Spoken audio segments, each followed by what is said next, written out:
Good day, I'm Dennis Ward. Welcome to APTN National News. We begin in Northern Ontario, where the Nishnawbe Aski Police Service says they are investigating up to 8 arson incidents since January. They happened in Sachigo Lake First Nation, a remote nation in northwestern Ontario.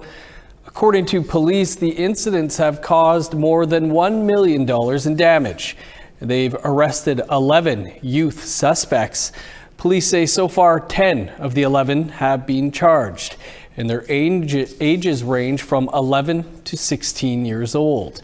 The property lost includes a school bus, 2 trailer homes, a trailer and a shed at a lumber yard, a baseball field stage, and an abandoned home.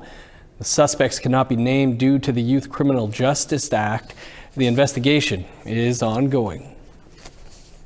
A chief in Ontario has recently been honored by York University with a special honorary degree. Mississauga's Scugog Island First Nation Chief Kelly LaRocca is one of 6 people who will receive the degree at a convocation ceremony in June. LaRocca has been chief of her nation since 2013. She's not an alumni of York and previously received her undergraduate degree from Western University and her law degree from the University of Windsor. LaRocca says she hopes to continue to raise awareness about how land stewardship can be achieved in new and innovating ways. The recipients are chosen for their leadership and achievements in public service, health, sports, education, and law, and how they've made a lasting impact in their communities. To Manitoba now, where the Southern Chiefs Organization and its Grand Chief Jerry Daniels have filed a defamation suit against journalist Trevor Greyeyes and the news publication Terra Indigena. In their statement of claim filed in Court of King's Bench on May 15th, the plaintiffs allege 3 articles published in First Nations Voice and/or Terra Indigena's websites between March 3rd and April 25th this year contain what they call untrue and defamatory statements. The claim goes on to say the statements were meant and were understood to mean that SCO Grand Chief Jerry Daniels is, quote, a criminal and is corrupt, and that the SCO condones or is complicit in criminal conduct and is not a legitimate organization. The suit asks for an injunction restraining the defendants from further publishing the allegedly defamatory statements and are compelling the defendants to delete them from the 2 websites. According to the court document, no monetary damages are being sought. None of the allegations have been proven in court, and no statement of defense have been filed. In the early 1970s, some artists got together and formed the Indigenous Group of 7. They had passion to painting images that were important to them in their culture. 6 of the artists have passed since. Now the 7th has curated an exhibit at Banff's White Museum of the group's works over the last 5 decades. CTV's Kevin Fleming has that story.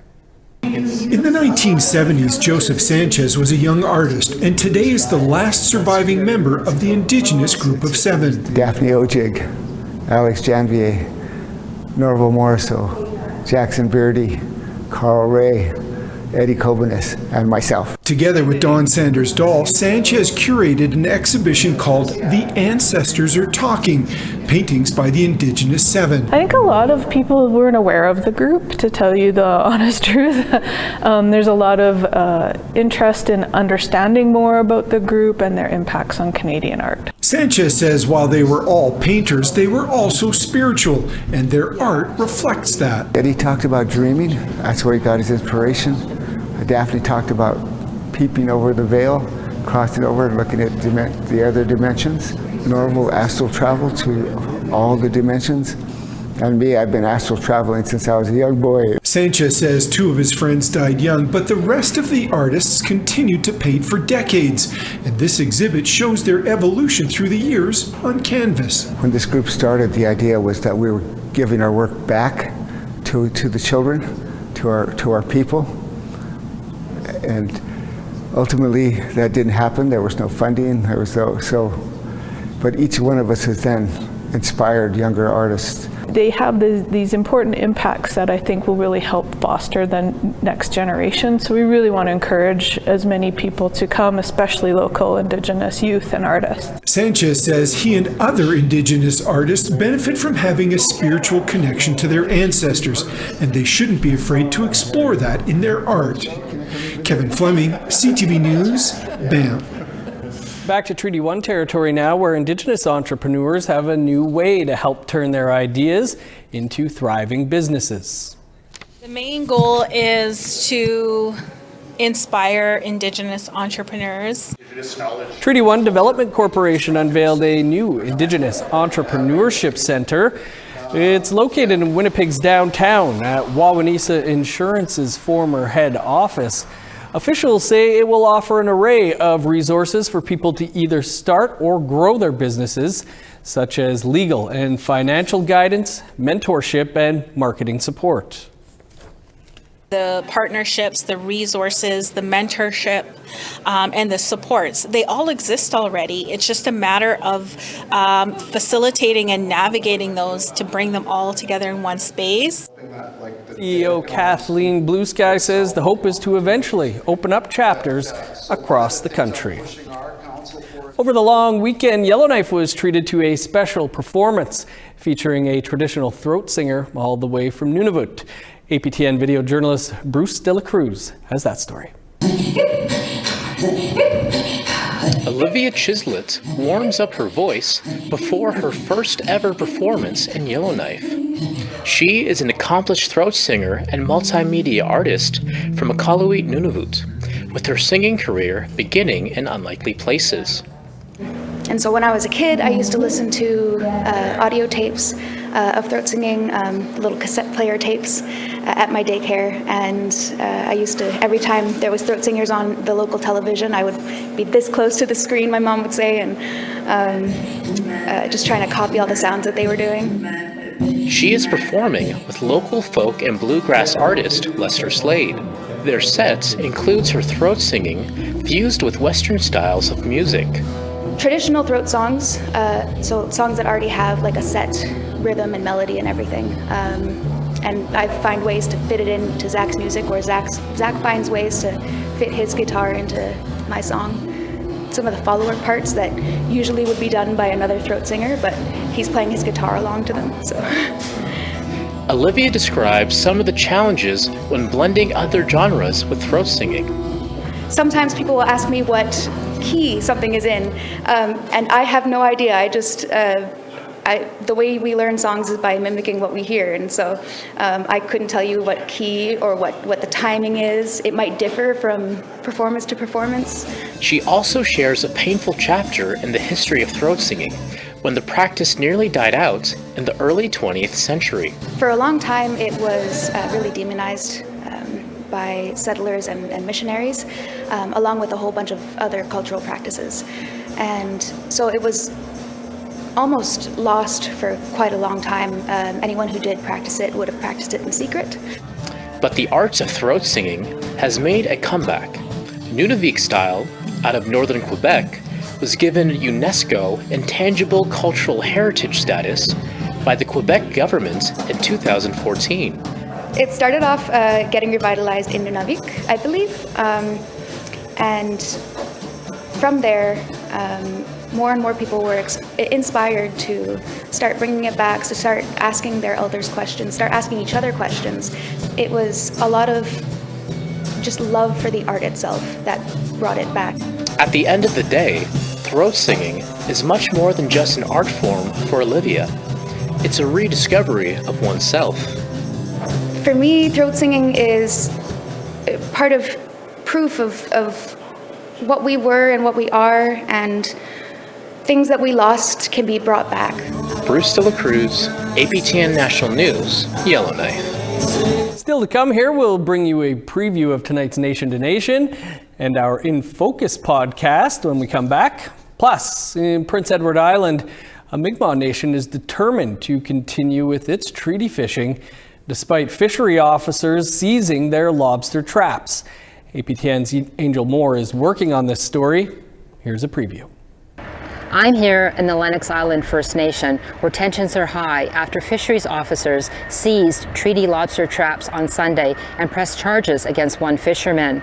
Chief Darlene Bernard told APTN News DFO's actions are illegal and the band has already replaced the traps. Bernard says Lennox Island has fished for a moderate livelihood under their own management plan for the last 4 years without incident. I'll have more on the story to come.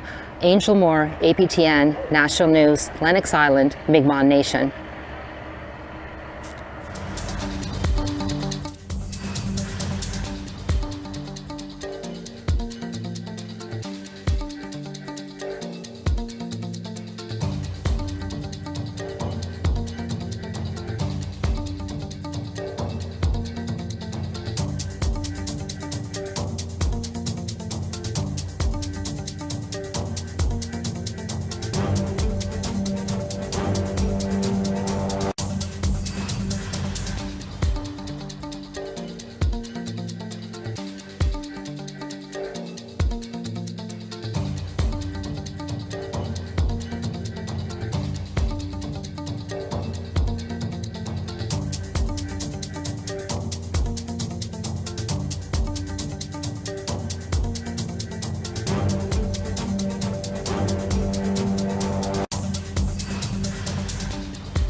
Welcome back. Talk of separation is all the rage in Alberta. Small groups are breaking out, wanting to leave Confederation. And chiefs from Treaty 6, 7, and 8 are telling Premier Danielle Smith to stand down. What is all this talk about, and could Alberta actually leave Canada? Is the topic of discussion on this week's edition of the APTN News in Focus podcast. Kathleen Martins is sitting down for Sierra Bettens, and she joined Crease and Achkate in studio earlier today. But first, here's a snippet of this week's episode. The important thing here is that the treaty is a relationship. It's not a transaction, an event that occurred, at one time in the past. It's an ongoing relationship, and it's absolutely, meant to be renewed and to change over time. However, it's not meant to change in a way that renders it less significant or important in terms of how these particular territories in the prairies are governed. The treaty is the governing framework. Thanks so much for joining me, Kathleen. You know, over the weeks, we've heard the talks of Alberta wanting to separate from Canada. Who did you speak to in the podcast about this week? Well, I like to go to experts, people who study and teach this subject. So I spoke with 2 First Nations academics in Western Canada, and they turned out to be excellent people. They are very well versed in treaties, which, as you know, don't usually make the news. And my treaty knowledge was pretty wanting. So they turned out to be, and they're interesting to listen to too, the way they talk about it. Sounds very educational. What were some of the main points that they made about this with regards to treaties? Well, it's a good and an important refresher, as Alberta does consider separatism, and voting on it. It's important to review history, right? And so that takes us to the treaties. These are very important agreements, and they're also quite powerful because they still hold up today.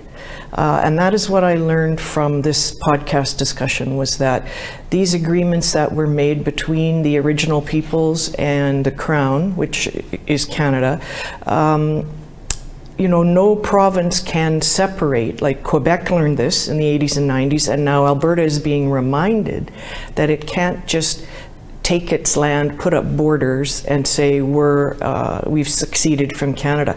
These treaties exist outside of that decision, and they were made to share the land in harmony. And certainly there's at least 3 people in this relationship, right? The province, the feds, and First Nations. And the First Nations haven't even been consulted yet by Alberta. So you're going to hear about that in the podcast. And where does this all go from here, Kathleen? Well, it's interesting because we're hearing the chiefs, right, from there's 3 treaties in Alberta, 6, 7, and 8, and they have already been vocal about how they haven't been consulted, and hey, Alberta, you can't just take the land that we live on, right? It's our land, we have sovereignty over it, and you need to discuss it with us. And what we're already starting to hear from these chiefs, on top of that reminder to Alberta that, hey, we exist, as do the treaties, is that the chiefs don't necessarily want a separatist vote. And so I think we're going to be hearing, some of the guests talk about that in the podcast, what we're going to be hearing from chiefs going forward, what their next step is. And lastly, Kathleen, where can people go to hear more about the podcast? Well, they can go on our website, aptnnews.ca, and you'll see a heading that says podcasts, and they can also find it on any of their favorite players. Kathleen Martins is this week's host of APTN News In Focus podcast. And once again, you can download the podcast every Thursday from your favorite player, like Kathleen said. Kathleen Martins, thanks so much for being here. You're welcome, Creason. Now over to our Ottawa studio, where Fraser Needham is standing by with a preview of what's coming up tonight on Nation to Nation. Coming up after the evening news, Ontario's Ford government continues to push ahead with plans to develop the Ring of Fire. Not all First Nations are on board, though, and Minister of Indigenous Relations Greg Rickford is here to talk to us about it. As well, the Conservatives were unsuccessful in their bid to stop the Liberals from getting a 4th term in last month's federal election. Jamie Schmale continuing his role as critic for Crown Indigenous Relations, and he is here to talk about this and other issues. APTN reporter Karen Pugliese is also here to talk about the drive to develop critical minerals and how this is affecting Indigenous rights. All this ahead on Nation to Nation. Thanks, Fraser. Now to one of this week's web poll questions. We're asking you, does your community have an emergency management plan for this year's wildfire season? Your choices are yes, no, or not sure. You can log on to our website, aptnnews.ca/polls to weigh in. Coming up after the break, award-winning author David A. Robertson will join us to talk about his new book. Stick around.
Welcome back. Here's a look at your current conditions. Sun's out and 9 in Halifax, a sunny 6 in Fredericton, 0 and cloudy in Kuujjuaq, 5 in Nain,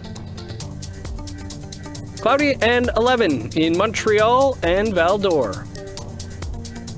Sunny and 10 in Sault Ste. Marie at this hour. Sun's out and 9 in Ottawa. 9 under sunny skies in Thunder Bay. Sunny and 4 in Kapuskasing. 8 in God's Lake. 13 with the sun out in Norway House. 13 in Winnipeg. Sunny and 11 in Dauphin. Cloudy and 8 in Regina and North Battleford. Cloudy and 8 in Meadow Lake. Sunny and 13 in La Ronge. A different story in northern Alberta right now. Rain and 20 in High Level. 17 with showers in Fort Chipewyan. 19 with showers in Edmonton. Rain and 16 in Lethbridge. 16 in Vancouver. Showers and 23 in Kamloops. 16 with rain in Prince George and Smithers. 9 in Old Crow. A sunny high of 14 right now in Whitehorse.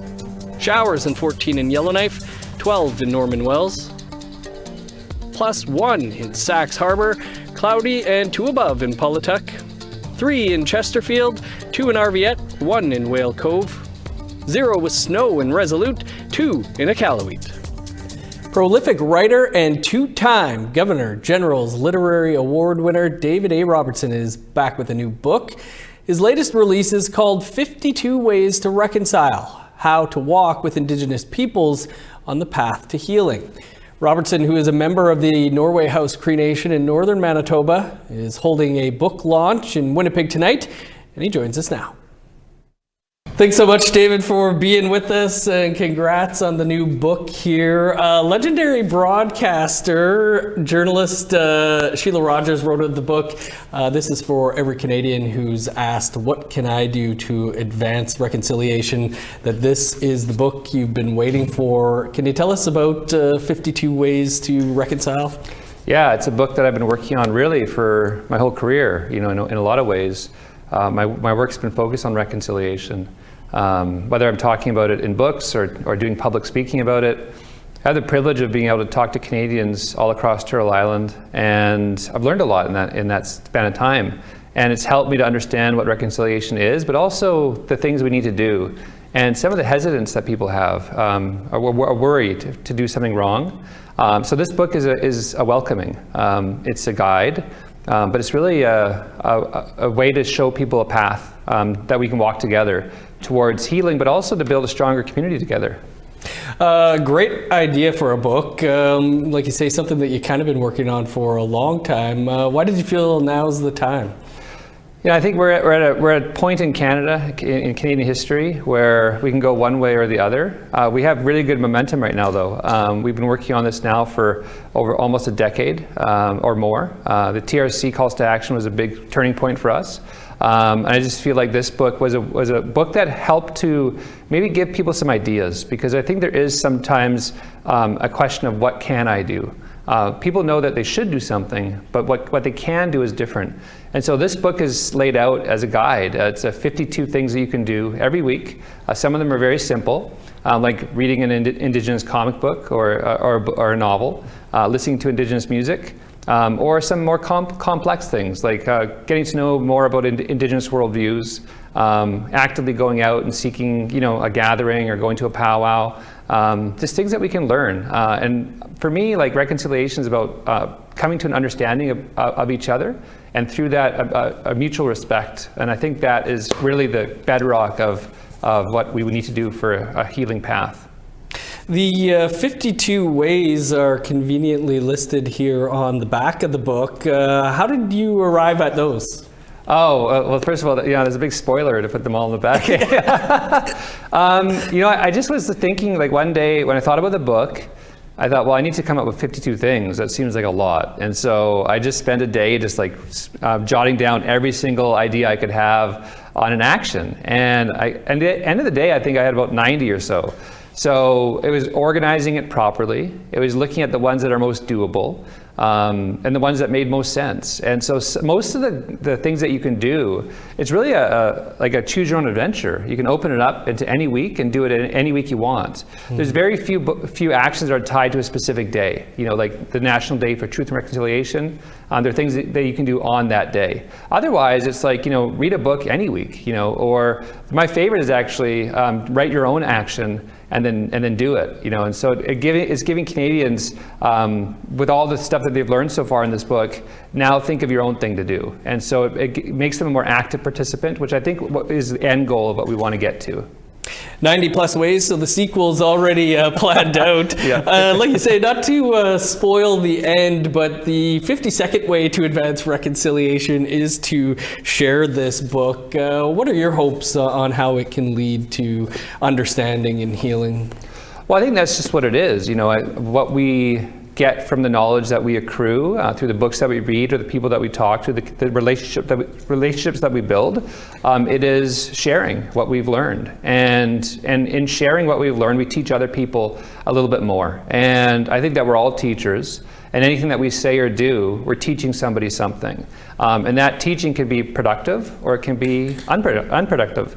I think that being a productive teacher and teaching something valuable to somebody, especially when it comes to reconciliation, is a really good step forward. David, I don't know where you find the time. Appreciate you pulling yourself away from the typewriter for a few minutes to join us to talk about the book, and an amazing idea. Good luck with the book launch tonight as well. Thanks, appreciate it. That is all the time we have for your first look at today's news. You can stay up to date with the latest by visiting our website, aptnnews.ca. I'm Dennis Ward, Marcy McGuitch. Thanks for being with us. I will see you back here at 6 p.m. Eastern Time. Have a great afternoon.